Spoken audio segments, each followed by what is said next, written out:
Baik, Shalom, selamat malam Bapak Ibu yang diberkati Tuhan. Apa kabar di malam hari yang berbahagia ini? Saya Randi Lolong dan seperti yang kami sebarkan di pemberitahuan di flyer digital yang kami kirimkan kepada Bapak Ibu sekalian, saya bersama dengan narasumber untuk webinar di malam hari ini. Ada Ibu Pendeta Luciana Harian Japela, Master Teologia. Selamat malam, Shalom Selamat Ibu. malam Bapak Ibu dan juga Randi. Apa kabar Bu? Puji Tuhan baik. Kabar baik ya. Dan tepat di jam 19 waktu Indonesia Barat ini, di hari ini, hari Senin, tanggal 7 Juni 2021, kami sesuai dengan agenda yang telah kita bicarakan sebelumnya ya Bu, dalam satu kesatuan komunitas suka baca Alkitab, Mazmur 1 ayat 2 Shalom, bahwa kita perlu membahas tentang keselamatan. Makanya hadirlah webinar yang dapat kita laksanakan malam hari ini dengan tema keselamatan bagian pertama. Apakah Anda yakin selamat? Apakah Anda pasti selamat, Bapak Ibu? Nah, ini pertanyaan yang membuat kita bertanya-tanya ya. Apakah saya memang benar-benar pasti akan selamat?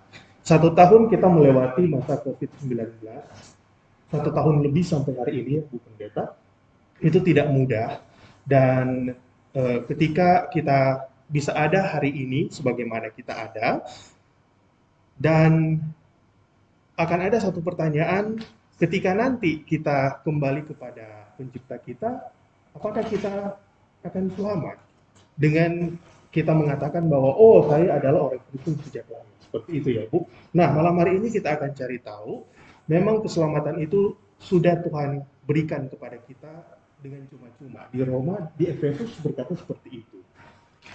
Tapi ada hal-hal yang harus kita upayakan, ada hal-hal yang harus kita kerjakan untuk kita mempertahankan keselamatan tersebut. Seperti itu ya Bu.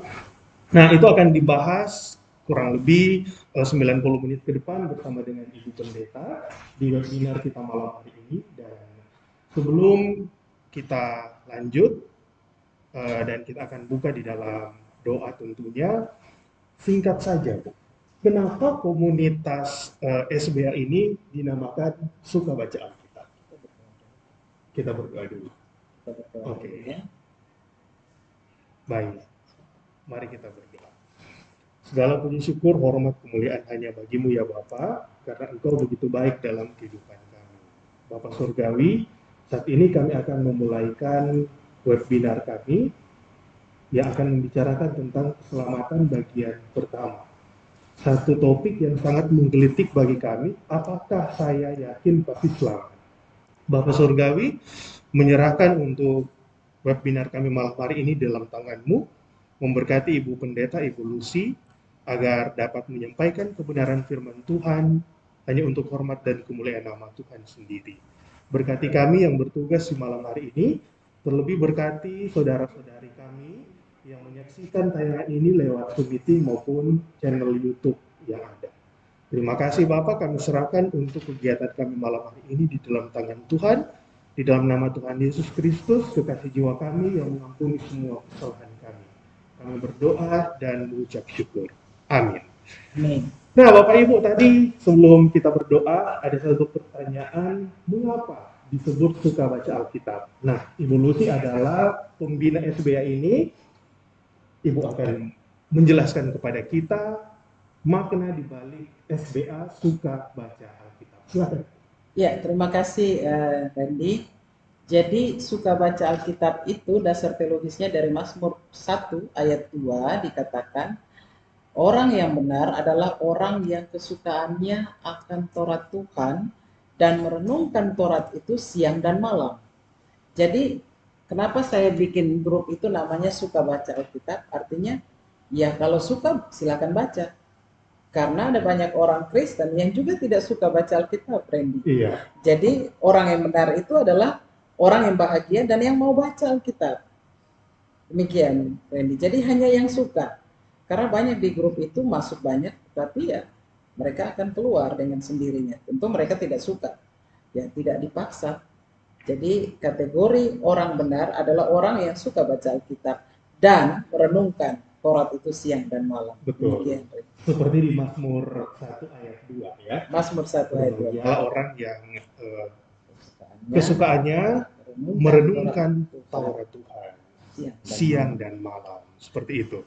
Jadi ini adalah Mazmur 1 ayat 2 adalah landasan teologis mengapa kemudian dinamakan suka baca Alkitab. Karena orang benar itu ya indikasinya dia suka baca Alkitab. Ya. Seperti itu. Nah, kalau kita kaitkan dengan topik webinar kita malam hari ini, apakah Anda pasti selamat? Ini juga Bu, satu topik ya, tapi juga kan satu pertanyaan yang akhir-akhir ini membuat saya berpikir gitu. Apakah dengan ketika saya dilahirkan dari keluarga Kristen, papa mama tuh Kristen, jadi saya dari dalam kandungan udah Kristen. Tapi kan kemudian ada satu pertanyaan, apakah dengan modal kekristenan sejak bayi itu saya pasti diselamatkan? Nah, kita akan masuk di dalam pembahasannya. Jadi Bapak Ibu, kalau Bapak Ibu sekalian ada pertanyaan mengenai topik yang kami bahas malam hari ini, Bapak Ibu dapat menyampaikannya lewat chatting di Zoom meeting ya, atau bagi Bapak Ibu sekalian yang menyaksikan tayangan ini lewat YouTube, boleh menyampaikannya di kolom komentar. Ya, jadi kami dari tempat ini, saya yang bertugas mengucapkan selamat kita mengikuti webinar dengan tema keselamatan bagian yang pertama, apakah Anda pasti selamat, yang disampaikan oleh hambanya terkasih Ibu Pendeta Luciana Arianjapela, Master Teologi, Pembina Komunitas Suka Baca Alkitab. Kepada Ibu disilakan. Ya, kita baca dulu Yohanes 3 ayat 16 ya, Randy. Baik. Karena begitu besar kasih Allah akan dunia ini, sehingga ia telah mengaruniakan anaknya yang tunggal, supaya setiap orang yang percaya kepadanya tidak binasa, melainkan beroleh hidup yang kekal. Amin. Ya, jadi kalau pertanyaannya apakah Anda pasti selamat? Jawabannya adalah pasti selamat. Karena Yesus Kristus katakan, karena begitu besar kasih Allah. Jadi karena engkau berdosa, di dalam Roma 6 ayat 23 dikatakan upah dosa adalah maut. Kemudian Roma 3 ayat 23 dikatakan semua orang berdosa.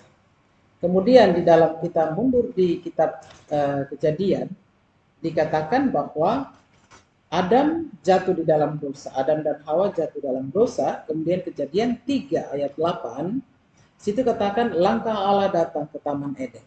Jadi manusia jatuh dalam dosa, dia tidak bisa menyelamatkan dirinya sendiri. Oleh sebab itu, maka Allah harus memberikan kasih karunia itu. Itu yang dikatakan oleh Efesus 2 ayat 8. Makanya di dalam Injil Yohanes 3 ayat 16 dimulai dengan kata karena. Karena kamu berdosa dan karena Anda tidak bisa menyelamatkan dirimu sendiri, maka Allah datang dan menyelamatkan. Jadi karena begitu besar kasih Allah akan dunia ini, sehingga keselamatan itu adalah dari pihak Allah, inisiatif Allah.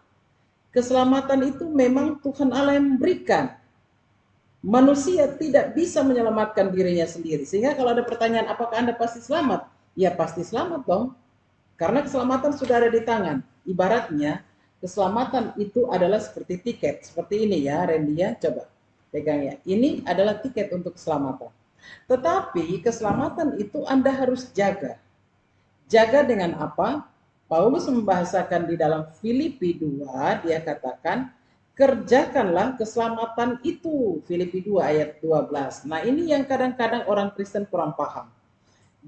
Dia berpikir bahwa, banyak orang Kristen berpikir bahwa, kalau saya sudah Kristen ya saya pasti otomatis selamat. Padahal keselamatan itu harus direspon. Direspon dengan cara seperti apa? Yaitu kerjakan keselamatan. Salah satunya yaitu kita membaca Alkitab dan kita merenungkan Taurat Tuhan lalu melakukan. Itu demikian Randy. Jadi keselamatan itu, apakah Anda selamat? Pasti selamat. Tetapi mari kita lihat, pasti selamat itu buahnya adalah, buahnya itu buah keselamatan atau buah hidup dalam daging. Itu yang dikatakan oleh Galatia 5 ayat 19 sampai 21. Jadi kalau pasti selamat itu adalah Anda harus kerjakan keselamatan itu. Dan itu tidak mudah. Demikian, Randy. Luar biasa ya, Ibu Pendeta. Ketika kita mengetahui kebenaran firman Tuhan ini, kita seharusnya dalam hidup kita menjalani kehidupan kita setiap hari seharusnya nggak perlu khawatir.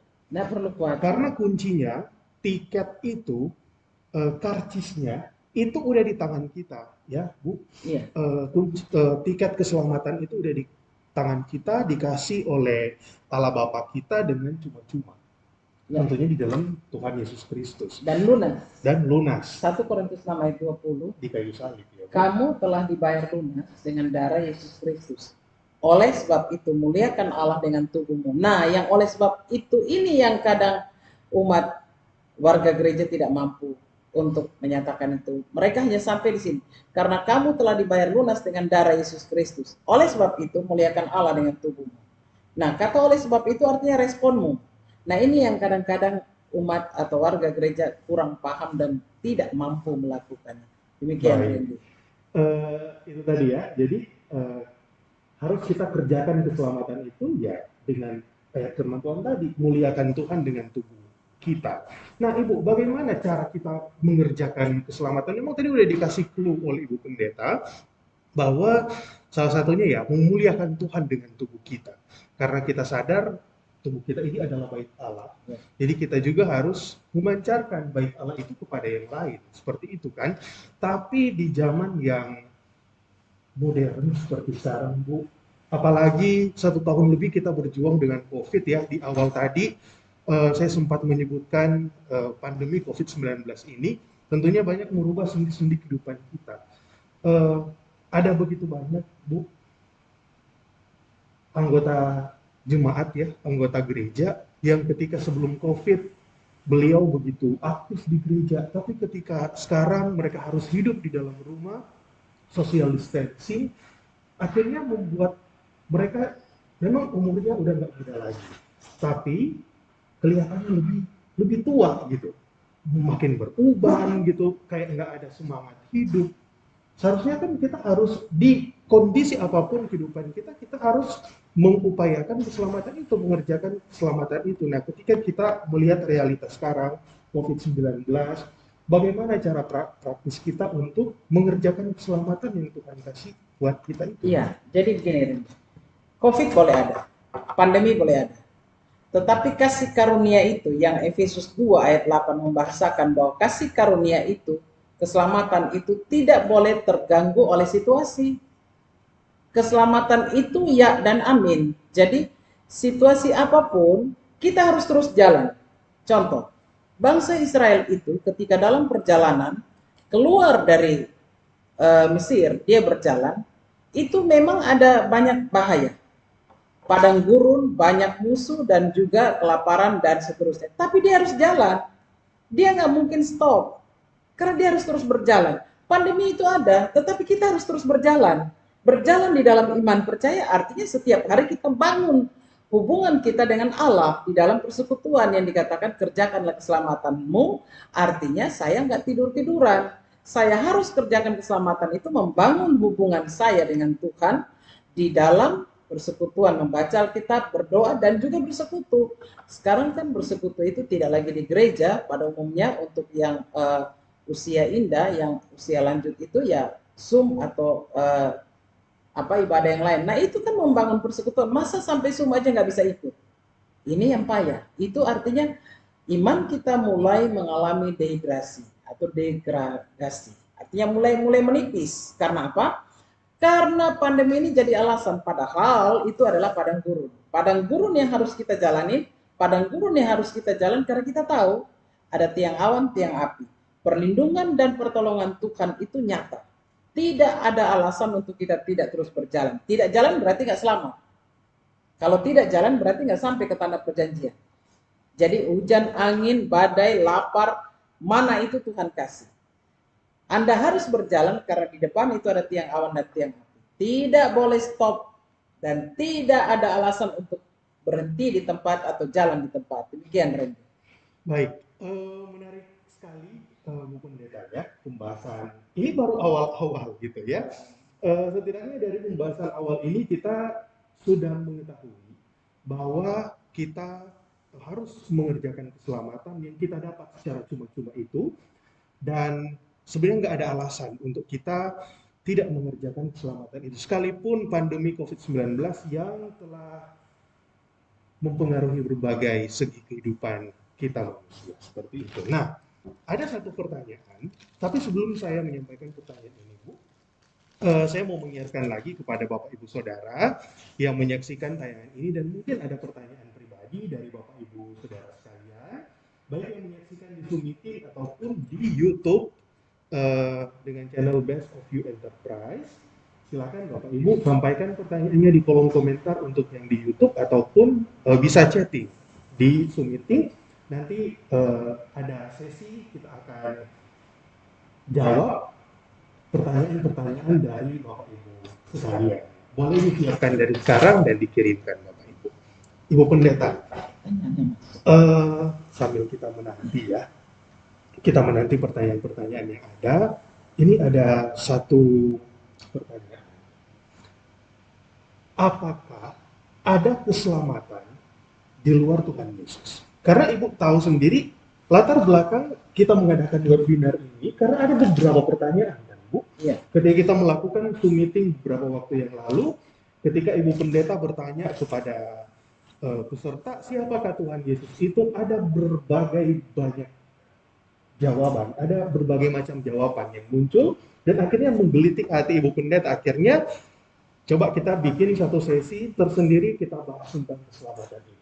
Yeah. Makanya di malam hari ini saya bertanya kepada Bapak Ibu, kepada Ibu Pendeta, di dunia ini, dari Indonesia dia keliling dunia, balik lagi ke Indonesia, ke Jakarta gitu kan, dari kutub utara ke selatan, balik lagi ke kutub utara. Ibu, apakah ada keselamatan di luar Tuhan Yesus? Enggak ada. Karena Yohanes 14 ayat 6 katakan gitu. Kata Yesus kepadanya, akulah jalan dan kebenaran dan hidup. Tidak ada seorang pun yang datang kepada Bapa kalau tidak melalui aku. Kenapa demikian Bapak Ibu, Saudara-saudara dan juga Randy? Karena Yesus itu datang dari sorga. Jadi dialah penjamin keselamatan itu. Kalau mau ke sorga, percaya Yesus. Tiketnya itu ya? Itu aja, harga mati itu. Karena Yohanes 14 katakan, lihat, Yesus katakan dirinya satu. Akulah jalan. Dua, akulah kebenaran. Tiga, akulah hidup. Jadi kalau Anda bingung dan tidak ada jalan hidup, semuanya tertutup, datang pada Yesus. Kalau Anda hidup mulai tidak ada kebenaran dan juga ada hal-hal yang mengganggu situasi saat ini, yang membuat kita jadi tidak adil dan menjadi ketidakadilan itu menjadi hal yang sangat mahal, datang pada Yesus karena dia sumber dari kebenaran. Kemudian apabila Anda itu di dalam hidup ini tidak ada arah dan tidak tahu harus buat apa, datang pada Yesus karena Yesus itu sumber kehidupan. Bagaimana caranya? Cuma percaya. Yohanes 11 ayat 25. Akulah kebangkitan dan hidup. Barang siapa yang percaya, hanya percaya saja. Percaya dan mempercayakan diri pada Yesus. Demikian, Ren. Luar biasa. Jadi ini apa yang disampaikan oleh Ibu Pendeta dari awal tadi, bagaimana keselamatan itu kita dapatkan dengan cuma-cuma, dan kemudian keselamatan itu harus kita kerjakan karena salah satu cermin kita telah melakukan keselamatan itu dengan memuliakan Tuhan lewat tubuh kita. Iya. Dan ini lebih mengerucut lagi Bapak Ibu, bahwa salah satu hal yang dapat kita lakukan memuliakan Tuhan dengan tubuh kita, ya tentunya dengan mengakui, dengan menerima Tuhan Yesus sebagai Tuhan dan Juru Selamat pribadi kita. Iya. Bu, orang percaya Yesus ini ada begitu banyak cara. Ada dia karena dia dididik dari keluarga yang memang benar-benar Kristen, dia terlahir dari keluarga yang Kristen, akhirnya dia mengenal Tuhan Yesus semenjak dia kecil. Dia tahu kebenaran firman Tuhan, dia tahu Alkitab itu dari dia masih dalam kandungan mungkin. Ketika dia lahir, orang tuanya memperdengarkan lagu-lagu yang bernuansakan kekristenan, dan akhirnya dia tumbuh di lingkungan Kristen dan imannya berakar kuat kepada Yesus.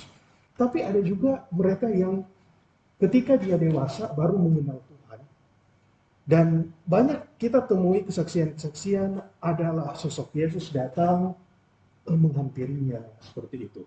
Ada Yesus datang menjamah dia ketika dia dalam keadaan yang susah, ketika dia sakit Tuhan Yesus sembuhkan, berbagai macam mukjizat yang akhirnya membuat dia jadi percaya. Dari yang dia tidak percaya kemudian menjadi percaya. Nah, Ibu melihat hal ini seperti apa? Ya, Yesus punya otoritas untuk hadir dalam bentuknya. Kisah Rasul 9, waktu Saulus itu dia berhadapan dengan Yesus, ya, itu vision itu secara pribadi. Padahal Saulus itu dia ada banyak dayang-dayangnya, ada banyak yang mengikuti dia. Tetapi ketika dia berhadapan dengan Yesus, vision itu Yesus datang, dia pribadi. Jadi sah-sah saja kalau orang bilang melihat Yesus itu sah-sah saja. Tetapi Paulus, dari Saulus menjadi Paulus, itu ketika perjumpaan pribadi. Nah, perjumpaan pribadi itu banyak orang tidak mengalaminya. Sehingga yang alami itu hanya orang yang bersangkutan dan Tuhan Yesus. Dasar teologisnya adalah Saulus. Makanya Yesus katakan, Saulus, Saulus, di mana, mengapa engkau menganiaya aku? Karena dia datang secara pribadi kepada Saulus. Lalu pertemuan pribadi itu menghasilkan pertobatan. Dari Saulus menjadi Paulus. Pertemuan pribadi itu tidak bisa dielakkan, tidak bisa ditolak, karena pertemuan pribadi itu adalah kehadiran Allah di dalam otoritasnya untuk mengambil atau memberikan keselamatan pada orang itu. Dalam hal ini adalah Paulus. Demikian. Baik, ini uh, saya tergelit nih. Mungkin bagi Bapak Ibu sekalian, atau mungkin belum Bapak-Bapak dan Ibu-Ibu kalian, bagi saudara-saudariku sekalian yang menyaksikan tayangan ini, yang mungkin sekarang masih dalam tahap PDKT, mencari jodoh, seperti itu ya Bu? Iya. Karena kan yang nonton ini dari semua kalangan. Iya. Terus kita mungkin sekarang pacaran, beda agama, seperti itu. Terus akhirnya ditanya sama orang tua, gimana pasanganmu? Apakah udah ikut Tuhan? Terus mungkin ada yang jawab seperti ini, oh dia bersedia kok ikut saya gitu kan, mau diberkati di gereja, mau di ini. Nah, ini jangan ya Bu, karena kalau kita mau bersatu gitu kan, mau disatukan di dalam pernikahan yang kudus, pastikan juga pasangan itu ikut Tuhan bukan gara-gara kita, bukan karena kita, tapi ya memang dia berjumpa langsung dengan Tuhan Yesus. Yesus yang menjamah langsung hatinya, yang membuka hatinya untuk menerima Yesus masuk berdaulat menjadi Tuhan dan Juru Selamat. Seperti itu ya Bu. Iya. Jadi begini, keselamatan itu kasih karunia ya. Yeremia 1 ayat 5 itu sejak dari dalam kandungan. Sebaiknya anak-anak kita, warga gereja ini, orang tua selalu mengajarkan firman Tuhan dari dalam rumah dan dikasih tahu, diinformasikan bahwa kamu itu selamat sejak dari dalam kandungan. Jangan buang keselamatan itu, jangan buang kasih karunia itu hanya karena seorang perempuan atau seorang laki-laki. Karena keselamatan itu adalah karunia. Jadi karunia atau gift atau pemberian itu jangan sampai hilang. Kalau hilang, orang lain akan ambil. Nah, keselamatan itu, Randy, itu adalah otoritas Allah. Contoh, di dalam Rut 1 ayat 16, Rut itu mendapat keselamatan ketika dia dalam perkawinan. Dia kawin dan dia suaminya meninggal. Kemudian dia baru kenal Allah Israel. Makanya dia katakan Rut 1 ayat 16 itu, Allahmu adalah Allahku, bangsamu adalah bangsaku. Kenapa begitu? Artinya jangan sampai orang yang selamat, anak-anak kita atau kita sendiri, kita permainkan keselamatan itu, orang lain ambil. Contohnya Rut mendapat itu dan Rut keluar sebagai nenek moyang Yesus Kristus dalam Matius 1. Demikian Randy ya. Jadi keselamatan itu bagi setiap orang percaya itu pasti. Hanya bagaimana Anda dan saya mengkaryakan keselamatan itu. Kalau orang yang tidur-tiduran hidupnya mengeluh, hidupnya bersungut-sungut, baca Alkitab aja tidak, ibadah tidak, berdoa tidak, ya lama-lama dia mati. Mati dalam hal rohani, mati imannya. Bukan dia bertumbuh, malah dia mati. Itu yang dikatakan oleh Tuhan Yesus, itu yang dikatakan oleh Rasul Paulus, hidup tapi mati.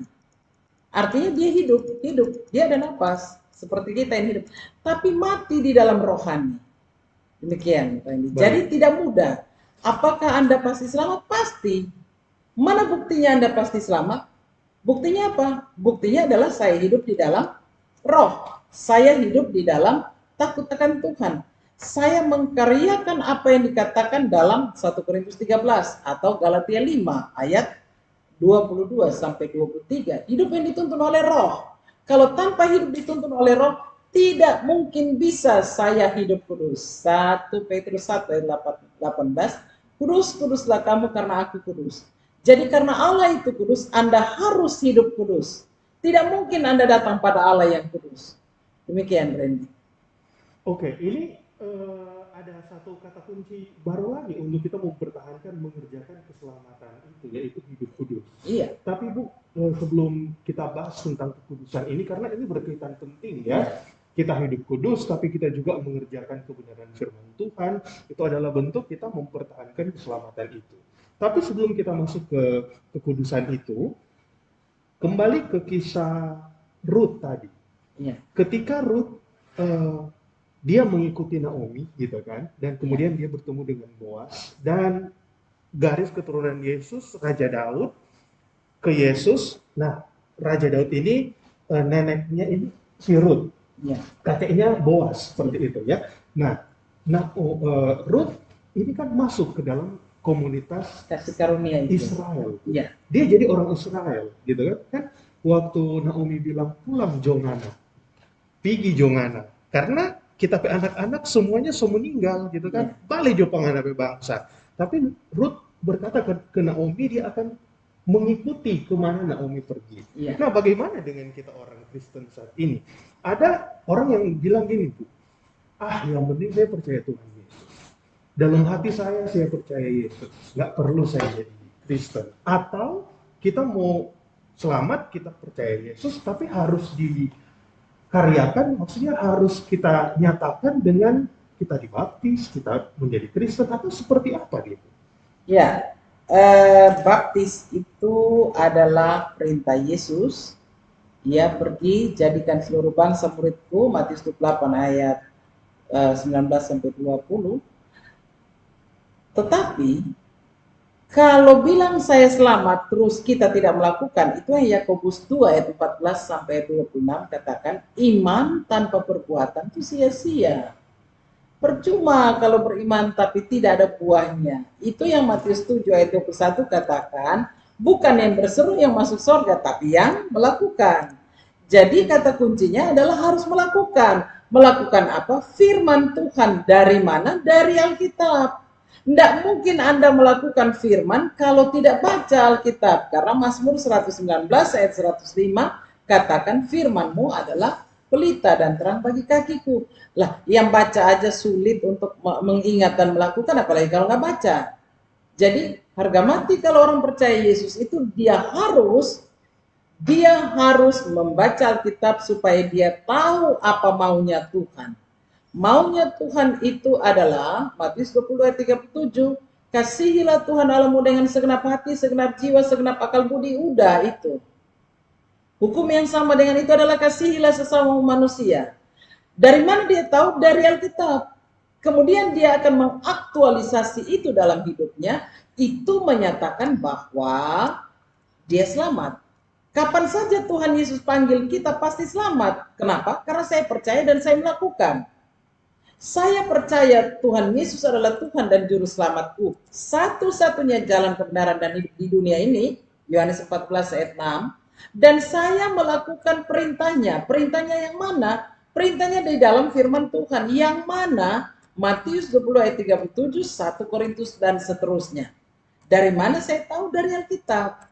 Nah, untuk menjalankan itu tidak mudah, tetapi kata Rasul, kata pemazmur, ya Allah, berkemahlah di pintu hatiku supaya aku melakukan yang baik dan benar.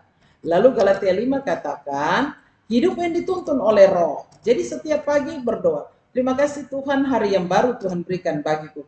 Ya Roh Kudus, tuntunlah hati dan pikiranku supaya aku melakukan yang baik dan benar di mata Tuhan. Nanti malam, terima kasih Tuhan, hari ini aku bisa berkarya bagimu. Apabila ada hal yang tidak berkenan di hatimu, ampunilah hambamu. Apabila ini malam terakhir bagiku, ampunilah dosaku, supaya aku ada bersama-sama dengan engkau di dalam kemuliaan. Kan begitu? Beres kan? Gitu demikian ya. Randi, ada pertanyaan saya lihat yang masuk. Untuk di YouTube Bu, ini yang nonton ada 18, saya cek dulu. Ada pertanyaan di Zoom? Ada komentar? Oh, di YouTube nggak ada. Kalau di Zoom bagaimana? Di Zoom belum ada juga. Jadi Bapak Ibu yang ingin bertanya mengenai topik yang kami bahas malam hari ini tentang keselamatan ya, silakan Bapak Ibu bisa sampaikan kepada kami lewat lewat Zoom meetingnya di kolom chat itu dapat Bapak Ibu sampaikan. Baik, ini ada dua. Saya bacakan ya. Silakan. Dari Bapak atau Ibu Hambit Mase. Ibu Pendeta, saya Hambit. Saya meyakini dari grup baca Alkitab Notaris. Oh, puji Tuhan. Halo, apa kabar Bapak Ibu dari grup SBA Notaris? Baik, Ibu Hambit. Pertanyaan dari Ibu Hambit, saya meyakini keselamatan itu by grace, anugerah. Setiap hari orang Kristen menghadapi konflik sejak bangun tidur, jadi ada peperangan jiwa. Benar sekali, saya setuju banget Ibu Hambit. Ya. Seperti dalam Roma 7 ayat 20, dalam batinku dan seterusnya. Nanti kita bisa baca sendiri ya di rumah, Roma 7 ayat 20. Nah, detik kita lahir baru langsung ada konflik antara roh Allah dengan roh manusia. Apakah keselamatan tadi bisa hilang? Pertanyaan yang pertama, Bu. Apakah keselamatan itu bisa hilang? Kemudian, memang keselamatan jiwa tidak instan, perlu dikerjakan. Tidak selesai sampai Maranatha atau sampai Tuhan datang. Tetapi jika kita melihat doktrin Allah, dipanggil dan dipilih, dalam Efesus 1 ayat 3, 4, 5, 6, dan seterusnya, apakah ada predestinasi tunggal atau dipilih yang baik dan sisanya yang ditinggalkan? Pertanyaan kedua itu, Bu. Kemudian ini dari Ibu Endang Lugianti. Selamat. Satu-satu ya. Oh, baik. Kita jawab dulu dari Ibu Hambit. Pertanyaan yang pertama tadi, apakah keselamatan bisa hilang? Bisa hilang. Keselamatan bisa hilang itu contoh Yudas. Ketika dia tidak menjawab keselamatan itu dan dia mengkhianati, maka itu hilang. Padahal Matius 10 ayat 1, 12 rasul itu dipilih oleh Allah, oleh Tuhan Yesus. Yesus memilih 12 murid dan dia memberikan kuasa, 2 kuasa mengusir setan dan menyembuhkan orang sakit. Tetapi Yudas tidak menjaga, keselamatan itu hilang. Petrus dalam proses. Tetapi Petrus itu tidak sampai hilang seperti Yudas. Dia kembali. Jadi kalau tadi bilang Ibu Hambit bilang di dalam Roma 7 itu juga pergumulan Rasul Paulus karena dia baru bertobat sehingga kadang-kadang hidup lama itu bergumul di dalam hatinya. Begitu juga Petrus. Petrus itu dipilih, dipanggil, tetapi dia juga bergumul dalam proses untuk pengenalan terhadap gurunya. Jadi keselamatan bisa hilang? Ya, bisa hilang. Kalau orang hidup dalam daging, dia lakukan semua yang ada di Galatia 5 ayat 19 sampai 21, ya kalau Tuhan panggil dia ya nggak selamat. dalam Wahyu 21 ayat 8 itu dikatakan yang hidup dalam daging itu tidak masuk surga. Jadi keselamatan bisa hilang. Oleh sebab itu jagalah keselamatan itu. Dengan apa? Dengan iman. Iman percaya itu, Randi, iman kalau di dalam Ibrani 11 ya, Ibrani 11 ayat 1, iman adalah dasar dari segala sesuatu yang kita harapkan dan bukti dari segala sesuatu yang tidak kita lihat. Iman itu kalau bahasa Yunani bilang pistis. Jadi iman itu dasar dari segala sesuatu. Contoh, Nuh itu kan karena iman dia, karena ketaatan dia. Walaupun disuruh Tuhan Allah perintahkan untuk buat bahtera yang tidak masuk akal dia. Orang situasi lagi panas. Kenapa sih disuruh buat bahtera? Nggak masuk akal tuh. Tapi karena dia beriman, dia buat. Maka dikatakan, lalu Nuh melakukan apa yang Tuhan Allah perintahkan. Itu yang dikatakan taat. Nuh Kejadian 6 ayat 22. Itulah ketaatan, itulah iman. Contoh lain, Abraham. Abraham itu kan lagi asik-asik bisnis ya. Dia orang kaya pada zamannya. Tiba-tiba Tuhan Allah panggil keluar dari Ur Kasdim. Dia berjalan di dalam ketidakpastian, tapi iman atau bisnis itulah yang menolong dia. Iman dan ketaatan kepada Allah itulah yang menolong dia. Itu yang tadi kalau masuk tadi Ibu Hamid katakan itu apa namanya, apakah kita itu seperti kayaknya Tuhan itu pilih kasih, apakah seperti itu, atau dibilang masa ada orang yang diselamatkan, ada orang yang tidak diselamatkan, yaitu namanya kasih karunia Tuhan, itu namanya otoritas, itu namanya kedaulatan Tuhan. Kenapa hanya Israel yang dipilih? Kenapa bukan bangsa lain? Ya suka-suka Tuhan, dia mau pilih Israel ya sudah. Kenapa harus Israel yang dipilih? Ya memang dia pilih itu sebagai kasih karunia, bukan Israel yang pilih Allah. Bukan kita memilih Allah, tetapi Allah memilih kita.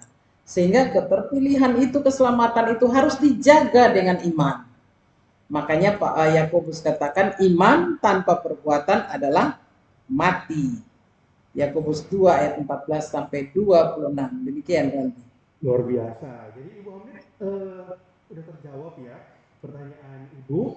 Apakah keselamatan tadi bisa hilang? Bisa. Bisa. Contohnya Yudas. Dia dipilih, bayangkan ya Bu. Dari jutaan penduduk bumi, Yudas termasuk salah satu yang setiap hari bersama dengan Tuhan Yesus. Kita, orang yang hidup di abad 21 ini, pengen banget ke Israel hanya untuk melihat tempat-tempat di mana Tuhan Yesus pernah berada ketika dia berada di dunia ini. Kurang lebih 32 tahun dia hidup. Tapi Yudas, dia setiap hari bersama dengan Tuhan Yesus. Tapi akhirnya Yudas juga yang menjual Tuhan dan Ya, akhirnya hilang. keselamatannya hilang. Dan akhirnya dia bunuh diri kan. Ya. Berbeda dengan Saul juga, 1 Samuel, Saul itu kan dipilih jadi raja. Tetapi Ya. dia buang keterpilihan itu ketika dia berlaku tidak taat. Ya, dia pergi ke dukun-dukun. Iya. Bu, ini juga gini. Ada pertanyaan lain? Masih ada. Ibu Hamid bertanya 2 pertanyaan. Iya. Tadi udah terjawab ya, apakah keselamatan tadi bisa hilang? Jawabannya bisa. Kemudian saya lanjutkan aja di chat baris berikutnya. Memang keselamatan jiwa tidak instan, perlu dikerjakan. Tidak selesai sampai Maranatha. Tetapi jika kita melihat doktrin Allah, dipanggil dan dipilih dalam Efesus 1 ayat 3, 4, 5, dan 6. Nah, apakah ada predestinasi tunggal, dipilih yang baik dan sisanya ditinggalkan? Saya agak kurang mengerti dengan istilah predestinasi tunggal ini. Silakan. Iya, predestinasi itu kan cenderung seperti takdir gitu ya. Sebenarnya ya Alkitabiah juga sih, Roma 8 ayat 29 sampai 30, sebab semua orang yang dipilihnya dari semula, mereka juga ditentukannya dari semula untuk menjadi serupa dengan gambaran anaknya. Dan Efesus 1 ayat 5 mengatakan, dalam kasih ia telah menentukan kita dari semula oleh Yesus Kristus untuk menjadi anak-anaknya.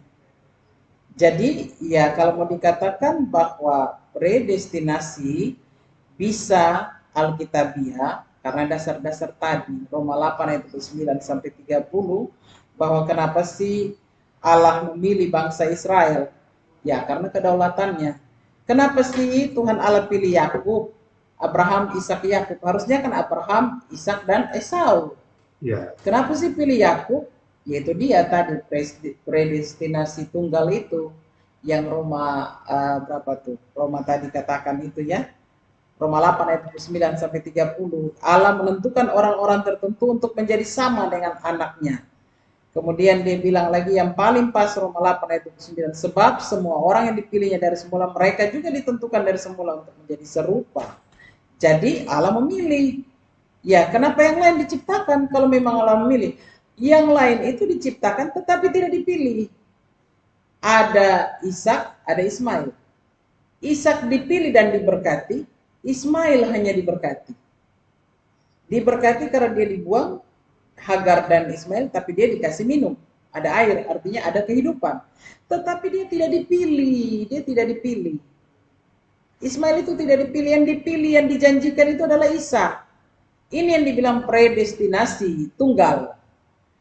Yang dipilih itu adalah Ishak. Ishak yang dipilih dan diberkati. Ini Ismail ini karena Nyonya Sarah aja nggak tahan. Coba Nyonya Sarah tahan diri sedikit, tidak ada Ismail di dunia ini. Ini karena Nyonya Sarah aja nih, Nyonya Sarah melangkahi dan tidak sabar menunggu janji Allah.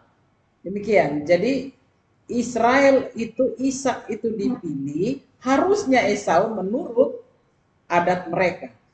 Esau dan Yakub, anak sulung biasanya. Kenapa harus Yakub? Ya itu namanya memang dia dipilih supaya Yakub dia berubah menjadi Israel. Demikian kan dia. Ini menarik sekali Bapak Ibu, masih ada satu lagi sambil kita menanti yang lain. Tapi ini menarik sekali Bapak Ibu karena saya dan teman-teman saya yang tergabung di kelompok suka baca Alkitab Shalom, Mazmur 1 ayat 2 Shalom, kami baru sampai di kitab Mazmur kan Ibu. Jadi cerita tentang Abraham, Sarah, kemudian cerita tentang Hagar, Ismail, anaknya Sarah, Ishak gitu kan. Ini masih hangat di kami karena kami baru sampai di Mazmur. Berbeda mungkin dengan grup suka baca Alkitab perkumpulan notaris yang udah beberapa kali putaran seperti itu kan Bu. Jadi udah sampai di perjanjian baru sehingga seperti predestinasi tunggal ini jadi pertanyaan. Kalau saya apa ini Bu predestinasi tunggal? Bingung gitu kan. Tapi teman-teman yang tergabung di SBA Mazmur 1 ayat 2 Shalom, walaupun kita masih di kitab Mazmur hari ini ya, tapi setelah mendengarkan pemaparan dari Ibu Lucy, kita juga nanti di perjanjian baru ilmunya akan semakin dalam gitu ya. Jadi kalau sekarang kita masih tentang Israel, Palestina. Kalau ibu juga kan aktif di grup kami, kita sekarang lagi panas-panasnya membahas tentang Israel Palestina karena pembahasannya itu. Kita nggak masuk nanti Bu ya, kita jadwalkan di kali pertemuan webinar bagian keberapa gitu kita akan bahas ini. Tapi untuk sekarang kita bahas dulu keselamatan. Ya. Bu, ada satu pertanyaan nih dari Ibu Endang. Dari grup baca Alkitab sektor 5 di GPB Menara Indah. Puji Tuhan, luar biasa. Jadi acara yang digagas oleh SBA Mazmur 1 ayat 2 Shalom juga menjadi berkat buat grup-grup yang lain. Seperti itu ya. Yang dari Ibu Endang saya bacakan. Selamat malam Bu Pendeta. Bapak Ibu terkasih dalam Tuhan Yesus, boleh tanya Bu Pendeta, apakah kita diselamatkan oleh iman atau iman dan perbuatan? Sebab karena kasih karunia kamu diselamatkan oleh iman. Efesus 2 ayat 8 dan 9. Bandingkan dengan Yakobus 2 ayat 17. Iman tanpa perbuatan adalah mati. Jadi bagaimana mengaplikasikannya untuk kita beroleh selamat? Terima kasih dan Tuhan Yesus memberkati. Iya, jadi iman menghasilkan perbuatan. Iman itu menghasilkan perbuatan. Iman dan perbuatan satu. Kalau dibilang bahwa engkau diselamatkan Efesus 2 ayat 8 karena kasih karunia dan responnya adalah pakai iman. Nah, dari iman itu kita akan lihat buahnya. Buahnya kita akan lihat. Buah-buah iman itu apa? Itulah buah-buah roh, Galatia 5. Kalau saya bilang kepada Randy ada iman, kepada aku ada perbuatan, nggak bisa. Harus di satu orang itu ada iman dan perbuatan. Karena untuk menjawab kasih karunia atau keselamatan itu harus jawab dengan iman. Dan iman itu diwujud nyatakan dengan perbuatan. Itu yang Paulus bahasakan di Filipi 2 ayat 12 itu adalah kerjakanlah keselamatanmu. Dan juga di dalam, tadi saya katakan Matius 7 ayat 21 bahwa bukan yang berseru yang masuk surga, tapi yang melakukan. Bukan cuma di mulut. Nggak bisa. Harus melakukan. Jadi iman satu paket yang perbuatan. Di dalam iman itu menghasilkan perbuatan. Demikian. Jadi cara pandangnya sebenarnya Yakobus itu adalah surat etika Kristen. Dia lebih Yakobus itu dia lebih menjabarkan. Ya, kalau di kitab Ibrani 12 itu iman adalah sesuatu bukti dari segala sesuatu yang tidak kita lihat.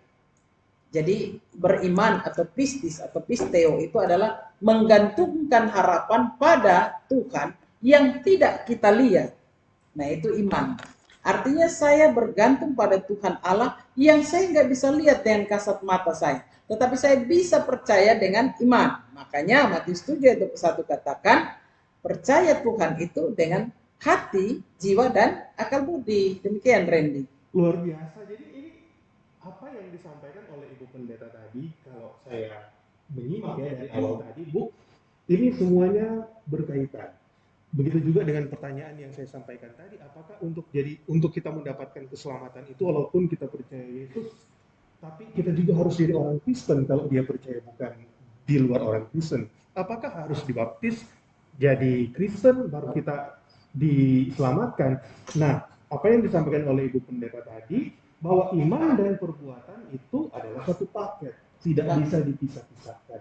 Jadi kalau kita ke gereja Bapak Ibu, hari Minggu rajin sekali ya ada komsel kita ikut, ada ibadah keluarga ikut tiap hari Rabu gitu kan, tapi setelah ibadah bukan damai sejahtera Tuhan yang kita pancarkan dari bait Allah tubuh kita ini, yaitu bukan satu paket iman dan perbuatan.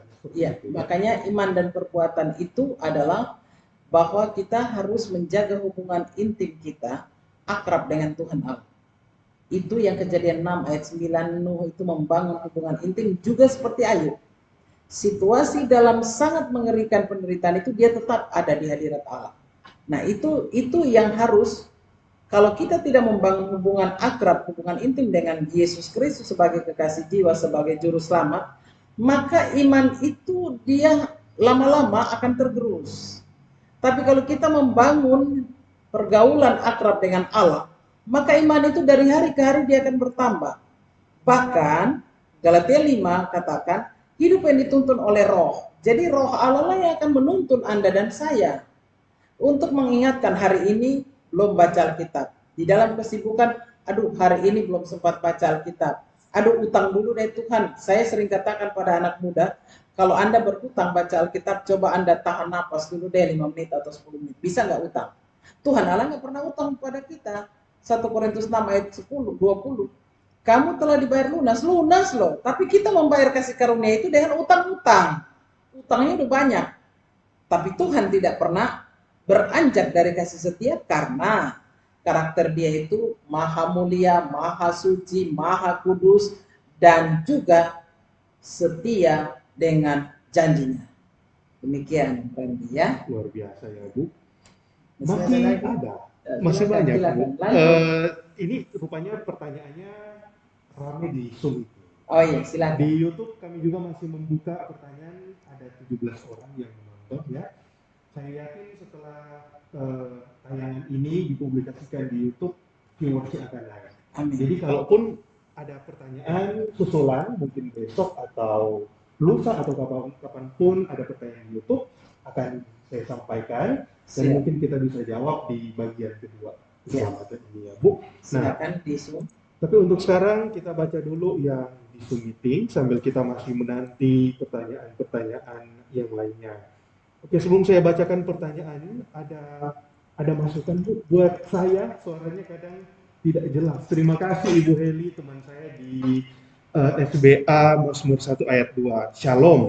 Ya. Bu Heli, karena mungkin saya pakai masker ya, jadi suara saya tidak kalau gitu tidak jelas dan Iya, karena saya pakai masker dan ada beberapa hal teknis di sini yang menyebabkan suara saya terputus-putus seperti itu ya. Jadi mohon maaf, dan ini juga menjadi bahan evaluasi untuk pelaksanaan kegiatan di kali akan datang. Ya, lanjut. Bu, ada pertanyaan dari Bapak Togi Siahaan. Ya, silakan. Shalom. Dari GBB Menara. Baik. Ada sebagian orang percaya bahwa keselamatan itu sudah diberikan oleh Allah melalui anaknya Yesus, lunas dan mutlak. Artinya, asal kita percaya, pasti kita selamat. Bagaimanakah cara menerangkan ke mereka bahwa percaya saja masih kurang, harus ada perbuatan. Jadi, gimana caranya dari kita untuk kita menjelaskan kepada sesama? Iya. Jadi begini, percaya pada Tuhan Yesus itu tidak cukup. Belum cukup. Tapi percaya kepada Yesus itu juga harus melakukan firman-Nya. Makanya Yesus katakan di dalam Markus 1 ayat 16-20 khotbah kemarin itu, mari ikutlah aku. Yesus mengajak Simon Petrus dan Andreas, mari ikutlah aku akan menjadikan kamu penjala manusia. Artinya mari ikut aku, nanti aku akan menjadikan kamu murid. Nah, murid itu dia harus melakukan apa yang diajarkan oleh gurunya. Murid itu dia harus lihat figur guru sehingga dia mengikutinya. Figur guru itu tutur katanya, tindakannya, seluruh aktivitas itu murid akan ikut dia. Jadi, kalau kita percaya Yesus, si Petrus itu membuang jalannya dan dia mengikut Yesus saja, itu belum cukup karena dia akan masuk di dalam proses untuk melakukan. Sehingga dia lihat apa yang Yesus buat dan dia melakukan. Jadi percaya belum cukup, tapi harus melakukan firman-Nya dan perintah Tuhan Yesus. Demikian, Randy. Baik, saya yakin jawaban dari Ibu Pendeta sudah menjawab pertanyaan dari Pak Togi Sihaan. Iya. Ada lagi? Ada. Ya, silakan. Ada. Pertanyaan dari Bapak Mayo Sihaan, saya kenal Pak Mayo. Ya. Halo Pak Mayo. Ini grup, saya harus katakan Bapak Ibu, saya bangga dengan grup PKB GBB Paulus ini 5 kali putaran. Wow. Saya sering testimoni untuk banyak grup. Ya, sejak dari grup di bawah beliau, Pak Mayus, itu 5 kali putaran, Bapak-Bapak ini aktif. Tetap 005, mereka udah masuk. Dan 5 pasal satu hari. Silakan Pak Mayus, apa pertanyaannya? Baik. Bu, selamat malam. Apakah keselamatan itu bersifat individual saja? Bisa turunan? Maksudnya kalau kami sebagai orang tua mendapat keselamatan, anak berbuat dosa, apakah mereka juga mendapat keselamatan? Ya, dasar teologisnya Yohanes 3 ayat 16. Karena begitu besar kasih Allah akan dunia, keselamatan berlaku bagi dunia. Tetapi kemudian dia akan mengerucut, keselamatan berlaku bagi pribadi. Bagi yang percaya dia dapat keselamatan itu. Kalau orang tuanya itu percaya Tuhan Yesus, tapi kalau anak-anaknya tidak percaya, keselamatan itu bisa hilang. Tidak percaya itu contoh, kalau orang tua taat dan setia dalam hidup beriman pada Yesus. Tetapi anak-anak itu dia hidup seperti anak-anak Ayub. Ya, Ayub itu kan orang kaya. Dia hidup dengan foya-foya. Ketika dia pulang rumah, selalu Ayub itu mentahirkan kembali. Artinya anak-anak tidak seperti papanya. Kemudian ada anak-anak Eli. Masih ingat ya cerita itu, anak-anak Eli. Itu juga papanya imam, anak-anaknya tidak, akhirnya mati. Tuhan Allah bunuh dia. Anak-anak Harun. Anak-anak Harun juga, mereka membawa api palsu. Mati. Jadi keselamatan itu biarpun bapaknya imam, Harun, Eli, dan Ayub tetap mati juga. Tapi kalau Ayub itu beda case. Ayub itu kan atas izin Tuhan. Tapi kalau Eli dan Harun itu mati juga. Karena apa? Karena melawan kekudusan Allah. Sehingga orang tua harus diwartakan bahwa yang kamu buat itu salah. Kalau tidak, Tuhan Allah yang akan bunuh. Sangat mengerikan karena memang sifat Allah kudus. Tidak boleh ada yang tidak kudus menghampiri dia. Termasuk anak imam sekalipun. Demikian. Bu, apakah hal itu masih berlaku di zaman kasih karunia sekarang? Zaman kasih karunia ini ya berlaku. Berlakunya tidak langsung mati, tetapi lihat hidupnya. Karena dibilang anak cucu, pemazmur katakan, anak cucu orang benar tidak akan meminta-minta roti. Keselamatan itu berlaku kalau Kisah Rasul 20, Kisah Rasul 10, itu dikatakan bahwa Cornelius dia percaya dan seisi rumahnya. Maksudnya, yang percaya satu orang itu mewarnai iman percayanya kepada seisi rumah. Itu maksudnya. Juga ketika kepala penjara itu yang akan Paulus keluar, Petrus dan Paulus itu dikatakan engkau dan seisi rumahmu selamat. Maksudnya bukan otomatis, tetapi yang percaya itu mewarnai anggota rumah tangganya. Contoh, kalau baca Alkitab jangan kita baca sendiri. Saya selalu katakan kita berdoa supaya mengajak anggota keluarga. Karena itu adalah harta rohani yang harus dibagikan pada anak-anak dan seisi rumah. Apakah mereka nanti jawabannya, aduh ibu pendeta suami sibuk, anak sibuk, masing-masing. Berdoa minta Tuhan. Roh Kudus jamalah hati suami, istri, dan anak-anak saya, supaya kami bisa ambil waktu beribadah setiap hari. Dan membaca Alkitab. Itu artinya engkau dan seisi rumahmu selamat. Jadi yang percaya dan yang taat mewarnai seisi rumah. Demikian, Randy. Luar biasa. Jadi ada pencerahan ya setelah mendengar penjelasan dari Ibu Pendeta menanggapi pertanyaan dari Pak Mayos Yahaya yang disampaikan lewat chat Zoom meeting. Terima kasih Pak Mayos. Juga pertanyaan berikut. Ya, silakan. Dari Ibu Herlina Manula. Bagaimana dengan orang Kristen yang kemudian murtad? Apakah mereka memang sejak semula tidak dipilih atau dia membuang keselamatannya? Terima kasih. Ya, itu yang kayak Yudas. Bukan dia tidak dipilih, dia dipilih, tapi dia yang buang. Kan gitu. Yudas itu kan Matius 10 ayat 1 kan 12 rasul kan Tuhan Yesus pilih. Semuanya dikasih kuasa, tapi kan dia buang kuasa itu. Dia murtad, akhirnya dia mati dalam dosa. Upah dosa adalah maut. Tapi bagaimana Bu dengan orang-orang di luar sana yang sistem hidupnya pulang pergi? Jadi dia meninggalkan Tuhan Yesus, gitu kan? Entah karena dia menikah, ada banyak contoh public figur kita yang kemudian dia aktif kita dengar dalam pelayanan, tapi tiba-tiba kok akad nikah, gitu kan? Kemudian setelah dia bercerai, balik lagi. Itu yang saya sampaikan pulang dan pergi. Iya, nah begini Rani. Jadi kasih karunia itu di dalam zaman kasih karunia itu, kasih karunia saat ini memang hukuman itu tidak langsung, tetapi sebaiknya tidak. Itu kan kasus ya. Saya agak sulit jawab kalau kasus. Karena begini, keselamatan itu bukan baju yang perlu digonta-ganti. Karena keselamatan itu Allah di dalam Yesus Kristus mengkaryakan itu tidak mudah. Nyawa. Ada nyawa anak Allah yang memberi. Jadi kalau orang yang percaya pada Yesus itu bukan cuma di mulut, tetapi di dalam hati. Jadi kalau dia bisa gonta-ganti seperti itu artinya mempermainkan kasih karunia. Tetapi karena kasih karunia jugalah dia diselamatkan, dia diberikan kesempatan untuk bertobat. Itulah Petrus. Itulah Petrus. Dia cepat kembali kepada Yesus. Sebelum ayam berkokok 3 kali engkau akan menyangkal aku. Tetapi dia kembali, dia menangis dan dia kembali. Gitu. Randy ya. Jadi dia kembali dan dia memperoleh kasih karunia. Demikian. Bu, apakah jika misalkan kita berpindah agama, kita itu telah mendukakan hati, kita telah menyangkal Kudus, karena katanya kami belum sampai ke pembacaan itu ya Bu, tapi ada ayat yang berkata bahwa dosa yang paling besar adalah menyangkal Roh Kudus, mendukakan Roh Kudus. Ya, jadi saya cari ayatnya.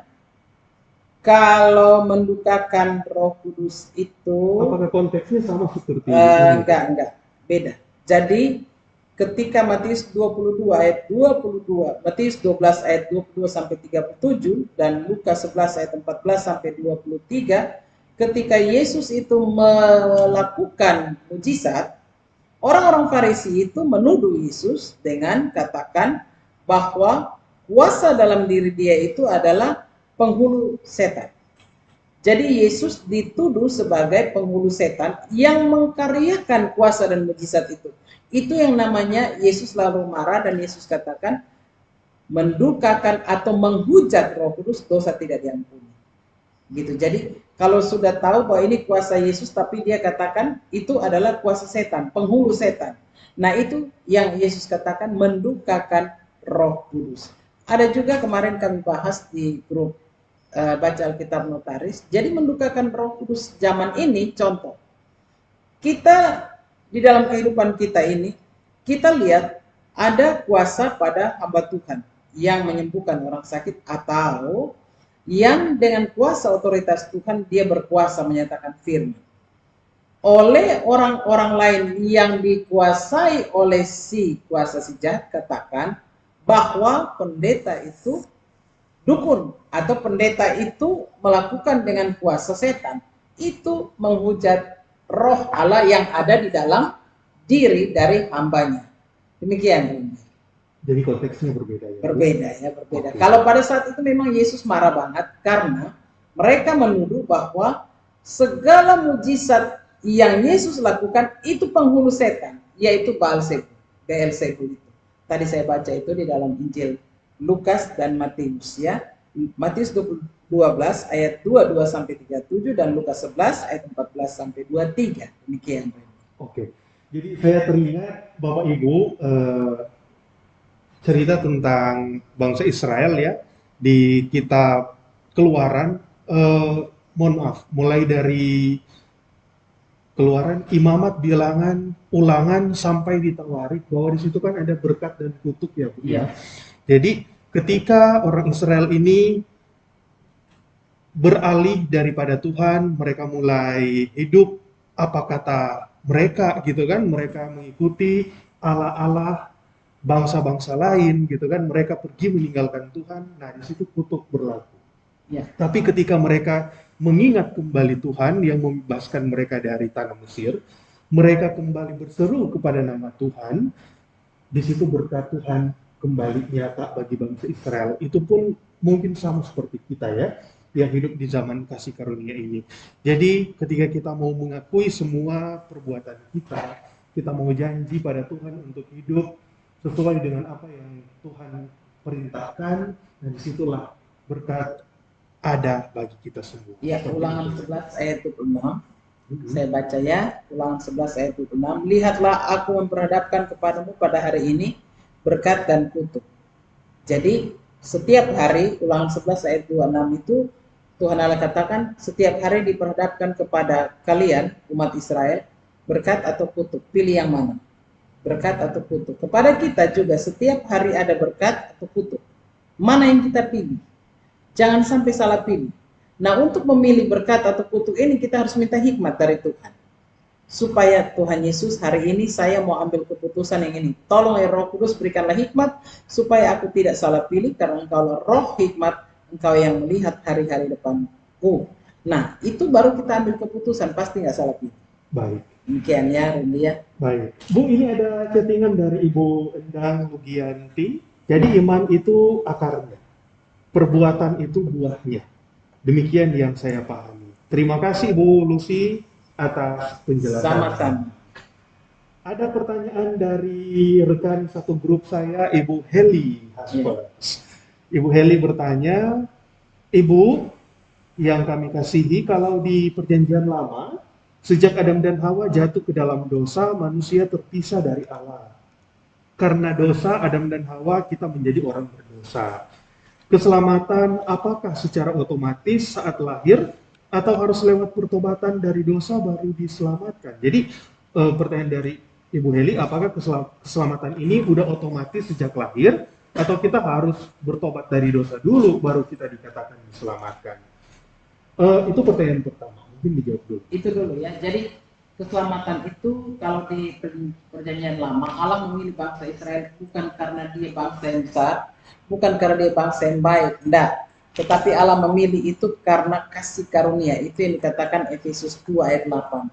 Karena kasih karunia engkau dipilih, bukan karena kamu baik. Barabas itu kan jahat ya, penjahat kan, penjahat ulung di zaman itu, sehingga dia diperhadapkan dengan Yesus. Lalu ditanya, siapa yang akan diselamatkan, dibebaskan, Barabas atau Yesus? Mereka pilih Barabas. Barabas keluar, Yesus yang masuk. Pertanyaannya, apakah Barabas orang baik? Tidak. Penjahat kok. Kenapa dia selamat? Yesus masuk. Jadi keselamatan itu adalah berlaku karena kasih karunia. Yesus memberi nyawa untuk manusia Barabas ini. Yesus memberi nyawa untuk manusia yang berdosa, Anda dan saya. Tidak ada yang baik dari kita. Karena dikatakan Roma 6 ayat 23 itu katakan semua orang berdosa. Roma 3 ayat 23, semua orang berdosa. Roma 5 ayat 12, dosa itu menjalar masuk di dalam kita. Sehingga tidak ada yang baik. Manusia tidak bisa datang pada Allah untuk meninggalkan dosanya. Kita semua yang datang pada Tuhan itu adalah orang berdosa dan tidak bisa ada usaha untuk menyelamatkan diri sendiri. Oleh sebab itu perlu Allah datang jadi manusia. Saya sering memberi ilustrasi seperti ini. Ketika manusia jatuh dalam dosa, dia jatuh di dalam lumpur atau sumur dosa.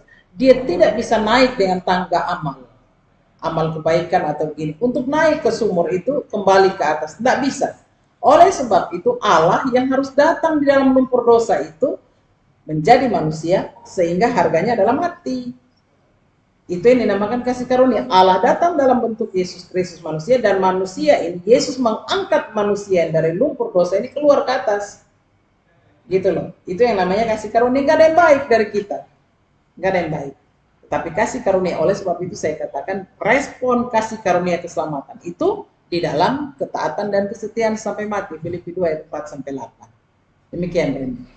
Baik, saya sangat gimana ya membahasakan statement dari Ibu Pendeta tadi yang menganalogikan kita dalam lumpur, bahwa ketika kita akan Dalam naik ke sumur atas, yang dalam sumur yang dalam, kita mau naik ke atas dengan kita berbuat baik, amal kebaikan. Nggak dapat.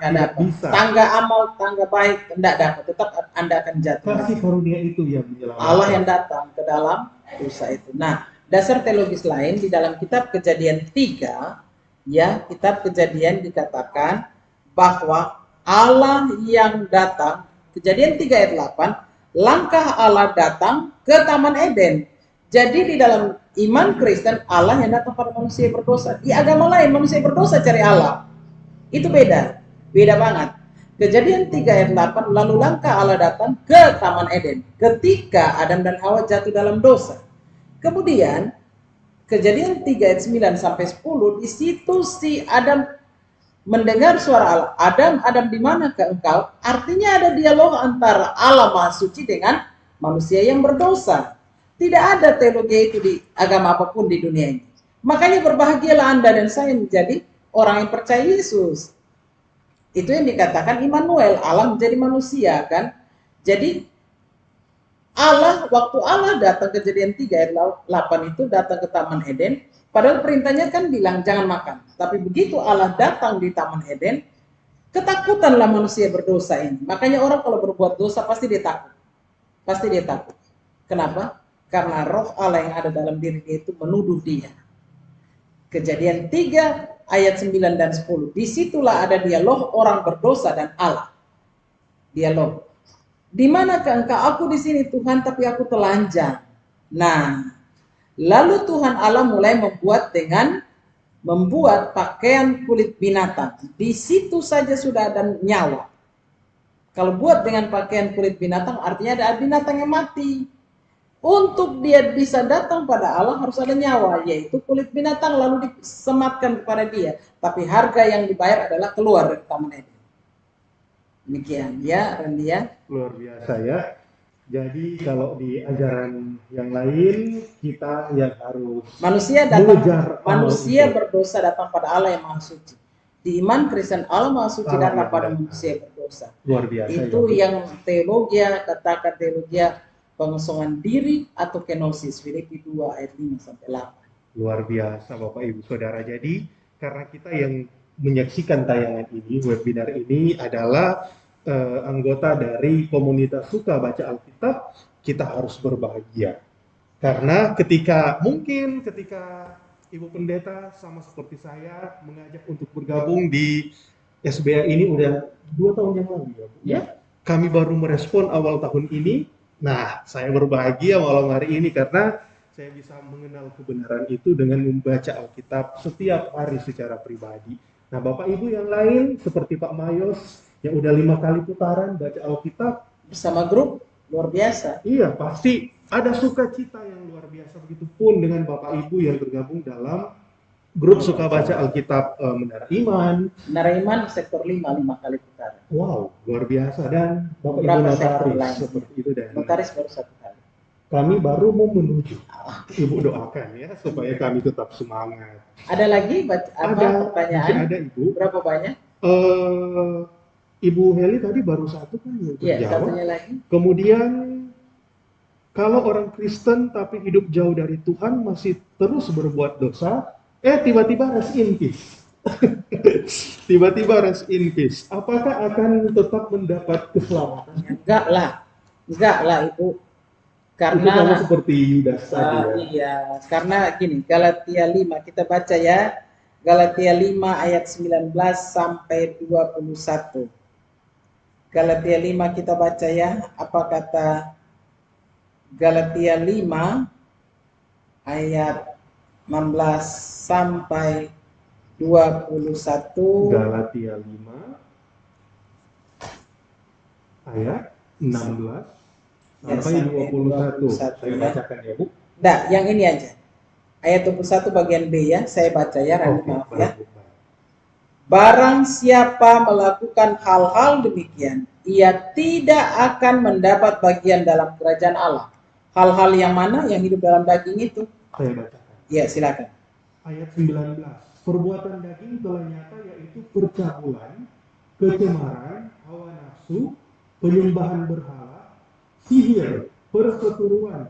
Jadi kita berseteru, perselisihan, iri hati, amarah, kepentingan diri sendiri, percintaan, roh pemucah, kedengkian, kemabukan, pesta pora, dan sebagainya.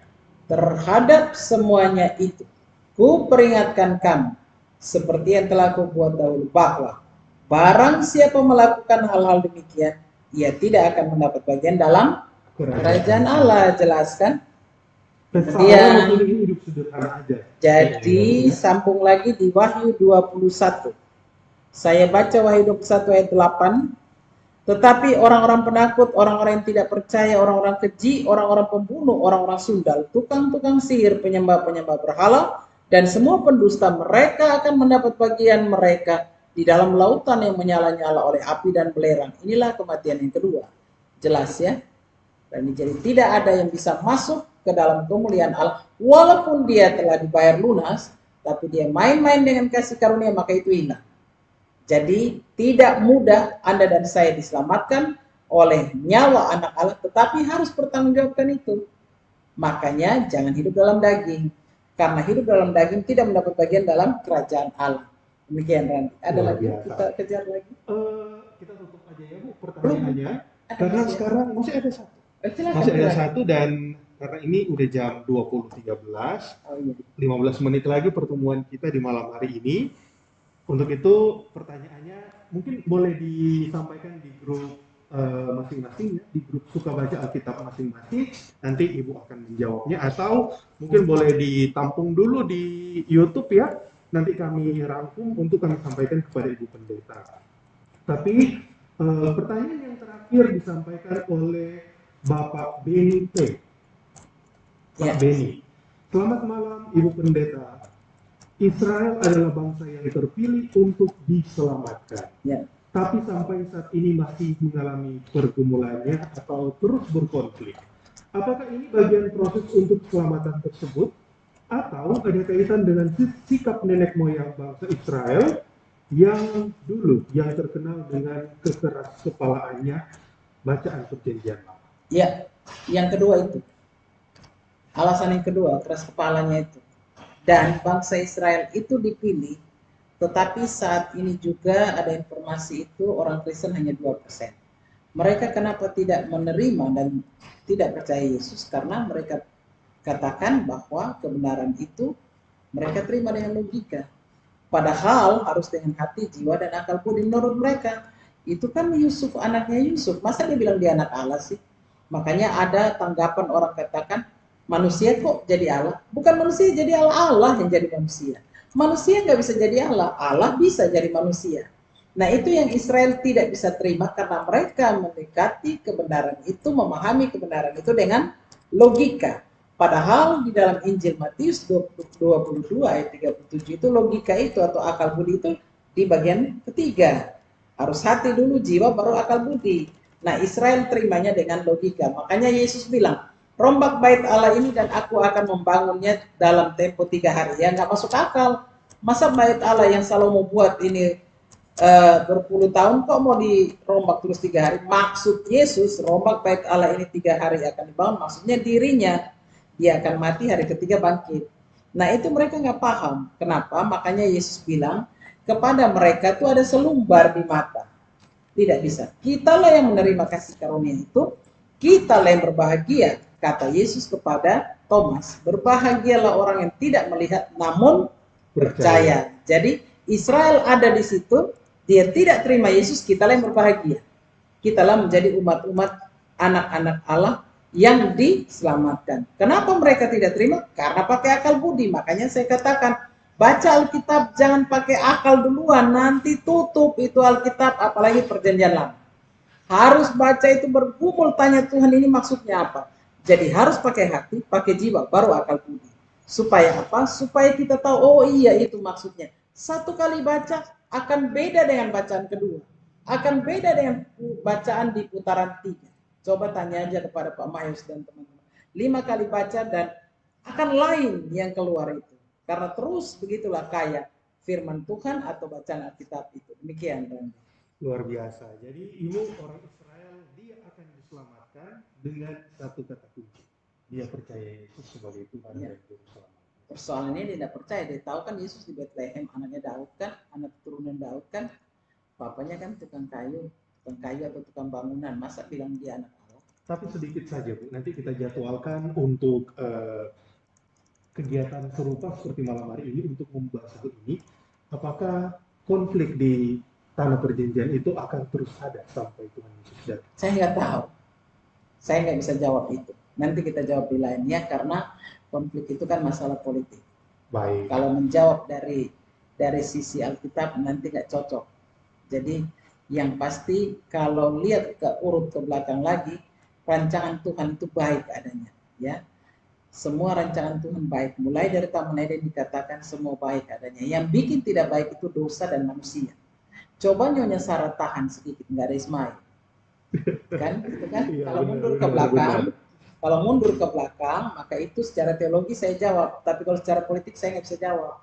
Karena saya bukan pengamat politik. Baik. Tapi untuk bagian kedua dari serial pembahasan keselamatan ini, segera akan kami komunikasikan teknisnya seperti apa dengan Ibu Pendeta, karena kami harus menyesuaikan juga dengan waktu pelayanannya Ibu dan kepada Bapak Ibu sekalian yang mungkin juga ada pertanyaan tapi belum sempat disampaikan karena waktu juga yang membatasinya. Sama seperti yang saya katakan tadi, boleh menyampaikannya di YouTube. Bapak Ibu boleh menyaksikan kembali tayangan ini di YouTube Best of You Enterprise. Nanti kurang lebih 1 minggu ke depan tayangan ini akan ada di channel ini dan kami akan pindahkan ke channel SBA Mazmur 1 ayat 2 Shalom. Channelnya udah ada Bu, cuma memang belum bisa kami pakai untuk live streaming karena saya baru bikin kemarin. Ketentuan dari YouTube harus 24 jam aktif baru bisa kami pakai untuk live streaming, dan untuk ada channel lain kami pakai channel Best of You Enterprise.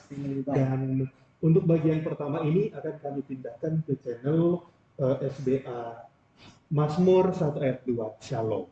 Seperti itu Bapak Ibu ya. Boleh disampaikan nanti di YouTube, dan kalau ada pertanyaan boleh juga disimpan kalau memang nggak sempat untuk nonton lagi di YouTube, boleh dicatat atau di set reminder handphone Bapak Ibu. Nanti pasti bagian kedua boleh ditanyakan ke Ibu Pendeta. Tapi masih ada 5 menit, mungkin ada yang masuk pertanyaan, boleh lah. Saya cek ya Bu. Iya. Saya cek. Kalau ada 5 menit biar nggak utang kita nanti lama lagi. Ada? Udah tidak ada. Oh, enggak ada. Oke, berarti Berarti kita enggak ada. close ya. Jadi beberapa catatan penting Bapak Ibu dan saudara juga Randy. Satu, keselamatan, apakah Anda selamat? Pasti selamat. Dua, keselamatan itu bukan murah. Walaupun gratis, tidak murah. Karena dia dibayar dengan nyawa anak Allah. Ketiga, ketika Anda dan saya diselamatkan, kerjakan keselamatan itu. Filipi 2 ayat 12. Yang keempat, kerjakan keselamatan itu tidak cukup beriman saja, tetapi iman satu paket dengan perbuatan. Yang kelima, lakukanlah firman Tuhan itu, mengasihi Tuhan Allah dengan segenap hati, segenap jiwa, dan segenap akal budi, dan itu harus dilakukan setiap hari. Dan yang terakhir, mengikut Tuhan Yesus, harga mati harus taat dan setia. Seperti yang Yesus contohkan dan Paulus menulis itu dalam Filipi 2 ayat 4-8, dia taat, bahkan taat sampai mati di kayu salib. Saudara dan saya dipilih untuk diselamatkan. Belajarlah taat dan setia situasi apapun. Suka atau tidak suka, duka dan suka, kita harus tetap taat dan setia sampai mati. Tuhan Yesus memberkati saudara-saudara sekalian. Amin. Amin.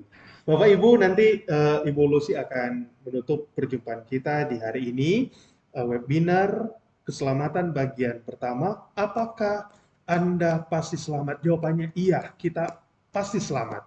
Tapi keselamatan itu harus kita kerjakan. Kita harus upayakan. Baik, Ibu Pendeta akan menutup perjumpaan ini, kesempatan hari ini dalam doa, juga memberkati masing-masing kita, memberkati pelayanan kita, di dalam doa ya, Bu. Ya. Silakan. Mari kita kameranya di dalam doa. Ya Tuhan, ya Allah kami, Allah yang kami sembah dalam nama Tuhan kami Yesus Kristus. Terpujilah namamu Bapa, bahwa malam ini kami diingatkan lagi. Kami adalah orang-orang yang dipilih sejak dari dalam kandungan dan pasti kami selamat. Tolonglah kami ya Roh Kudus supaya kami mampu menjawab keselamatan itu di dalam takut dan taat setia sampai mati. Tolonglah kami Bapa supaya kami mampu untuk kerjakan keselamatan kami, agar keselamatan itu tidak hilang dari kami. Kami akan respon kasih karunia keselamatan itu di dalam seluruh karya dan layan kami, di dalam kesetiaan. Terima kasih untuk webinar malam ini. Diberkati kami semua, grup baca Alkitab yang bergabung ataupun yang tidak sempat. Berkati kami dalam karya dan layan. Berkati kami dengan kesehatan, kekuatan, umur panjang. Berkati juga saudara kami Randi dan Temi yang sudah memungkinkan di dalam acara webinar pada malam ini, juga hamba-Mu. Terima kasih Bapak, izinkanlah kami bertemu lagi di waktu yang akan datang. Tolonglah kami untuk pergi menyatakan keselamatan bagi banyak jiwa. Dalam nama Tuhan Yesus kami berdoa. Amin. Amin. Terima kasih Ibu Pendeta. Sama-sama Randi. Ibu Terima Pendeta. kasih Temi. Tuhan berkati. Terima kasih ya Temi. Terima kasih Bapak Ibu dan saudara. Sampai jumpa di lain waktu. Baik, dan demikian untuk program webinar keselamatan bagian pertama. Apakah Anda yakin Anda pasti selamat? Yang boleh kami laksanakan hari ini, hari Senin 7 Juni 2021. Baik, terima kasih bagi Bapak Ibu yang menyaksikan lewat Zoom meeting maupun lewat channel YouTube. Temi, yang bergabung di Zoom meeting ada berapa orang? 27 partisipan, sementara yang bergabung di YouTube yang masih menyaksikan sampai saat ini ada 18 orang, dari tadi sekitar 20-an. Ya. Sesuai dengan target kita ya. Terima kasih untuk kebersamaan malam hari ini. Tuhan Yesus memberkati kita semua dan shalom. Shalom. Sampai jumpa.